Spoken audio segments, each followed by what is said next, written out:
This is gonna be good.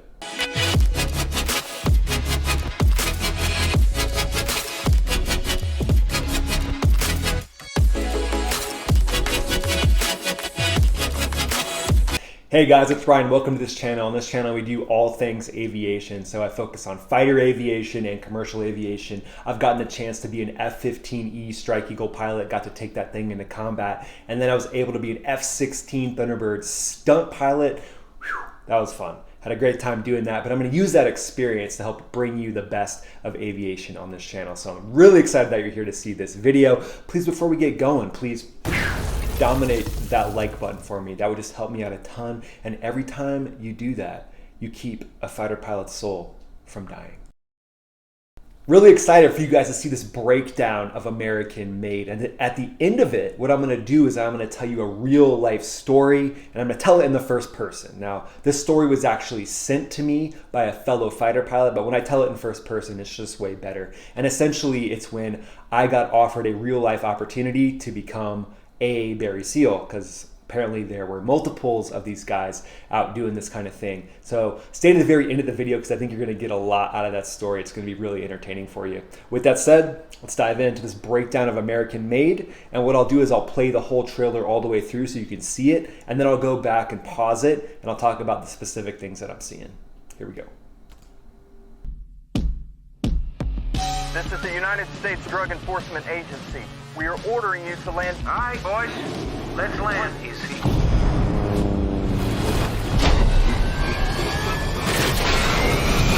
My name's Barry Seal.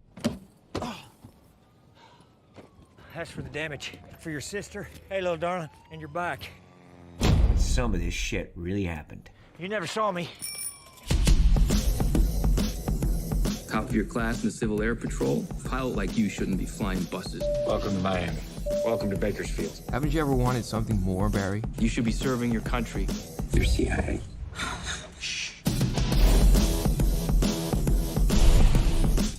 We need you to deliver stuff for us. Oh, this is legal? If you're doing it for the good guys.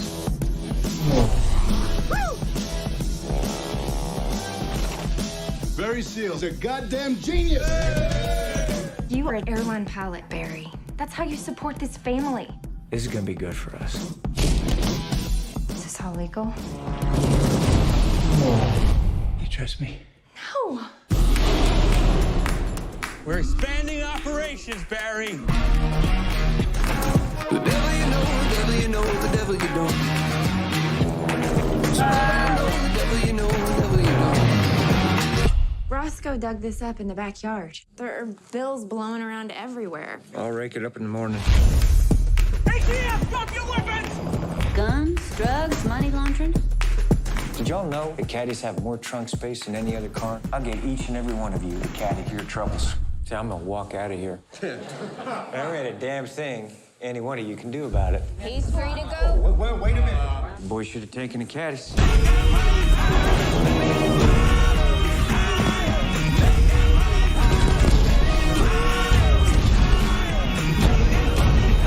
I was working for the CIA, the DEA, and Pablo Escobar. 1,500 kilos. That's 15. 1,500 kilos, Barry. In one go. Get it done.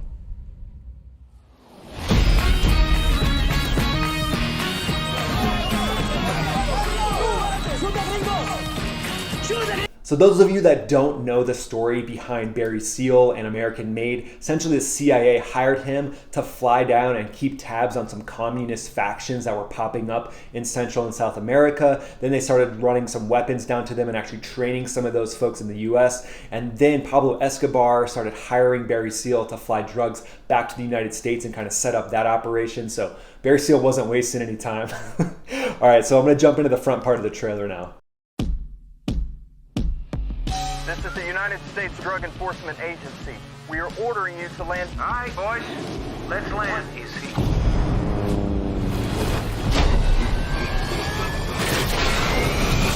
My name's Barry Seal.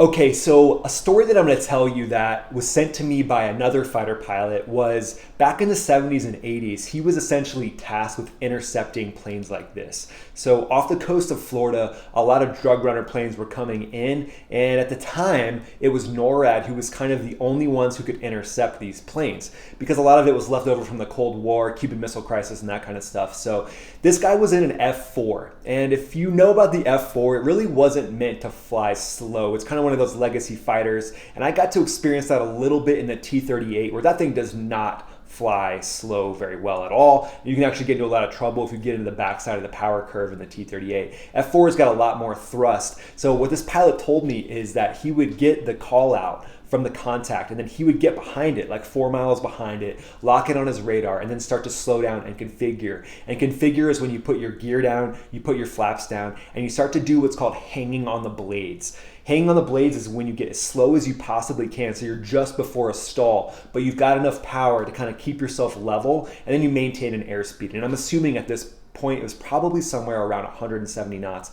give or take a few knots for like an approach speed for an F4. Don't quote me on that, but it's going to be around there somewhere. And that's kind of what it was in the T-38 as well. Hanging on the blades is when you got your engines behind you that are essentially doing all they can to kind of keep you level while you're slow. And it's kind of like their engine blades, their jet engine blades are like little helicopters that are spinning that are like, okay, we're barely keeping this guy level. Here we go, you know, and you're going in. And when you come up next to the plane, you want to do visual reconnaissance.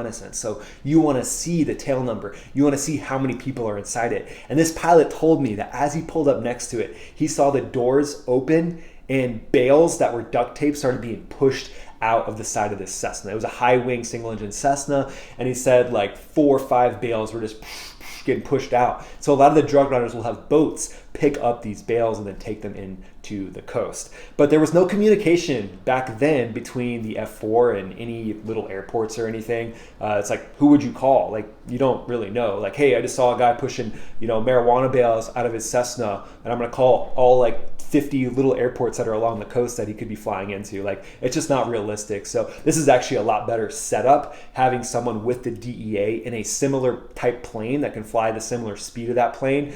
But at the same time, when Barry Seal decides to put this thing down in a neighborhood, which, you know, good luck with that. Like, that's going to be probably your last choice, would be a neighborhood road. More so like a highway or something like that's going to be way better. Tough situation, but, you know, smart move by Barry to continue to be undetected. As for the damage for your sister, hey, little darling, and your back. Some of this shit really happened. You never saw me. Top of your class in the Civil Air Patrol, a pilot like you shouldn't be flying buses. Welcome to Miami. Welcome to Bakersfield. Haven't you ever wanted something more, Barry? You should be serving your country. You're CIA.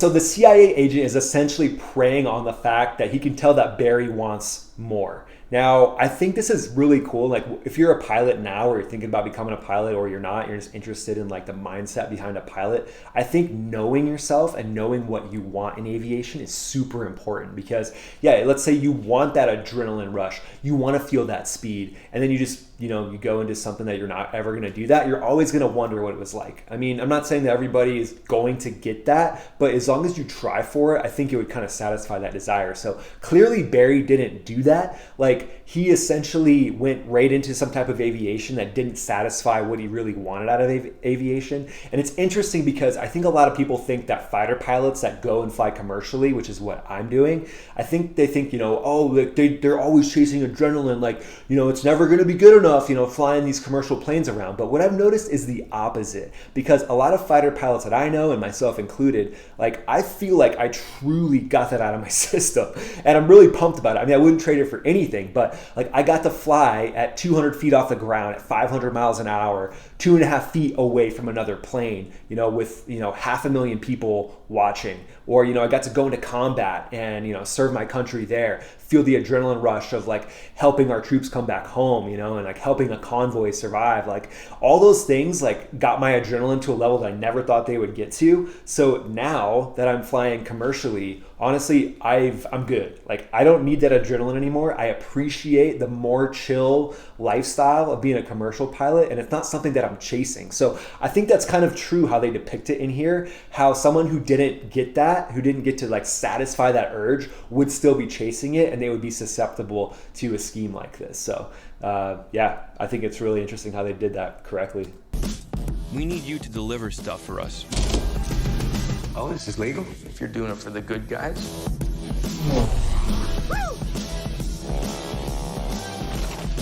Barry Seals, a goddamn genius.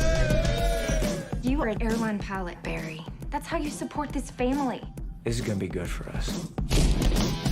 Is this all legal? You trust me? No. We're expanding operations, Barry. The devil you know, the devil you know, the devil you don't. The devil you know, the devil you don't. Roscoe dug this up in the backyard. There are bills blowing around everywhere. I'll rake it up in the morning. ATF, drop your weapons! Guns, drugs, money laundering.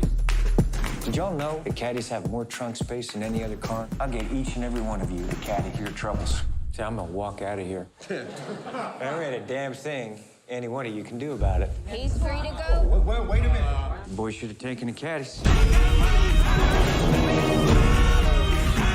Okay, so Barry right there, he essentially has this cavalier, cocky attitude, which, yeah, that's kind of like a stereotype, I think, of fighter pilots, of having that attitude. So honestly, his mindset right there would be good if he was in a fighter jet cockpit doing a dogfight, or, over flying in combat, or doing something extremely adrenaline packed. But if you're not in those moments of like intensity where you're in max afterburner pulling 9Gs, and then you try to apply this mindset, I think it gets you in trouble. It's not meant for this type of situation. And that's why, as we see throughout the movie, Barry's always looking over his back. He doesn't know when, an assassin is going to try to take him out. So yeah, he's applying that fighter pilot mindset to realms outside the cockpit, outside of dogfights. And in my opinion, that mindset's super important when you step up into that cockpit and you strap into the jet. You essentially like strap that jet onto you and you become one with it, is how I would think of it, especially prior to a dogfight, where what we say is your fangs go through the floor. Like your fangs go through the floor means that you might have a little bit of target fixation, but you're just focused on shooting down that other airplane, or, achieving the mission and helping the good guys come home, helping your wingmen come home. But my personal opinion is the only way to live like a successful life as a fighter pilot is to be able to turn that off when you step out of that jet, and you are able to be a real person where you can have relationships and people don't just think you're a jerk. But if you continue to apply that type of mindset outside the cockpit, it's going to get you into trouble. That's obviously what's happened here with Barry, and I've seen that happen before with other guys, and it didn't go well for them. So luckily, I kind of got to see some bad examples of that, which I think helped me rein myself in and helps me be more aware of wanting to be confident, wanting to be that ultra good fighter pilot, but then also wanting to be someone that people liked and that could be a solid part of a team.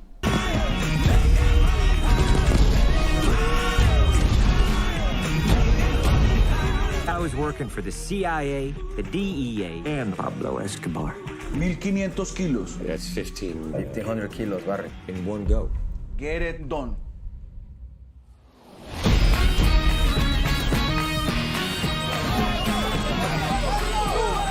Okay, so 1,500 kilos in one go. He's gonna need a serious aircraft to make that happen. So some of the other aircraft he was flying before, like a Baron, it's not gonna get that done. 1,500 kilos is 3,300 pounds of cargo. So I did a little bit of research. A Cessna Caravan can carry 3,305 pounds. And I've done some cargo flying. It's been in passenger jets, but a lot of the cargo holds are full of stuff. The airline does a lot of the computations for us. They do the weight and balance and things like that, so we don't really have to think about it. But ideally, you don't want your weight to the very max because it limits what you can do. It limits the ways you can fly. It limits the temperatures that you can take off in, really extends your takeoff distance. And if you're flying out of little fields like this in Central and South America, like people down there will burn trees just to create like a 1,500 foot strip where these planes can take off on. You're gonna need every little inch of runway. So you're gonna need something pretty serious to get in and out of there. If he upgraded to a Sky Courier,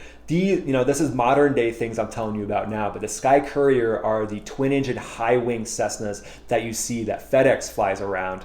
And those things have a 6,000 pound weight that they can carry. So they can carry up to 6,000 pounds of cargo. So that would definitely make this happen. But the catch is 2,700 foot takeoff distance. So that's going to be hard to find. So I think that's why Barry is like, how am I going to get that much in one go? And if you watch the movie, you can see he finds like a twin engine plane and makes it happen. But definitely something that's going to be a challenge, especially when you're flying out of little fields like that. I told you I would tell you this story. And again, I'm telling this in first person. This is a true story that was sent to me by a fighter pilot.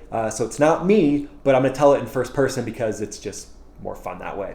All right, so I had finished up my time in the Air Force as a fighter pilot, and I flew for an airline for a little while, and then that airline went bankrupt. So I was hungry. I was looking for something to give me a job, and I was just craving being in aviation again. I hadn't flown in about 6 months, and then one day in the mail, I got a letter that said, hey, if you're interested in a special aviation opportunity, show up at this restaurant at this time in Miami, Florida. So wanting to fly again, I was super excited. So I made it happen. I showed up to that restaurant. I sat down and I was like, how are they gonna know? Like, who am I supposed to meet here? All I had was a little business card that said, be at the restaurant at this time. Kind of strange. So someone that I didn't know knew who I was and sat down at the table and said, hey, are you so-and-so? And I said, yeah, that's me. And they were like, oh, great. Well, I'm Mr. X, and I want to tell you about an aviation opportunity. This is an opportunity where you're going to get to do a lot of flying. I know you've been out of the cockpit for a little while, and it was interesting that they knew a lot about me, and I hadn't met this person before. And the other interesting thing is they really started to ask me about my formation experience. They were asking me, about flying fighter jets and how long I would be in formation at a certain time while flying a fighter jet, which I thought was interesting. And then they asked about nighttime formation flying wearing night vision goggles, which is not something that you would really be asked in a normal aviation interview. At the end of the interview, the guy said, well, we're really interested in bringing you on board. And if you come on board with us, I can assure you that you won't have to worry about money ever again. So think about it. And then if you're interested, call this number. And it was a black card that just had a phone number written on it. And the guy paid the bill and walked away. And I sat there, my mind was just spinning, what could be going on? But, part of me was like, well, this is an aviation opportunity. I haven't flown in 6 months. I need to get back in a cockpit, even if it's just something to bridge the gap. Maybe I can do this just for a little while I'm figuring out a job with a major airline. And then another side of me was like, hey, this could be something sketchy. This could be, running drugs. Who knows? So at the end of the day, it was so tempting, but I decided not to do it, because I didn't want to be that person looking over my shoulder, wondering if I was going to be the next target like Barry Seal was. And it turns out that a few months later, I talked to a few other fighter pilots in the area who had been approached by this person as well. And what was happening was a drug runner was looking for fighter pilots to take Lear jets out of the Columbia area and join up on 747s coming out of South America with night vision goggles on and fly in formation under the 747 at night. The radars off the coast of the United States would just paint the 747 and they wouldn't see the extra contact underneath of it. And then when the 747 came in to land in Miami, as soon as we got low enough under radar coverage, we would just duck out and go to a number of different airports where we would drop off our cargo, get paid $100,000 or more sometimes, and keep doing it. But obviously the problem there, you're looking over your shoulder, and those are the type of people that you're not going to be able to say no to, kind of like Barry Seal. So luckily, I didn't do that. Hope you guys enjoyed that story. I'm really excited to have you here on this channel. Again, if you wouldn't mind just, liking and subscribing, that would be huge. And also, this channel is brought to you by my company, BJet Clean. We are a fighter pilot owned and operated grooming company. We make shower and shave supplies. So check us out. Go to bjetclean.com. We've got t-shirts there as well. Really excited to have you here, guys. Can't wait to see you on the next video. Happy flying.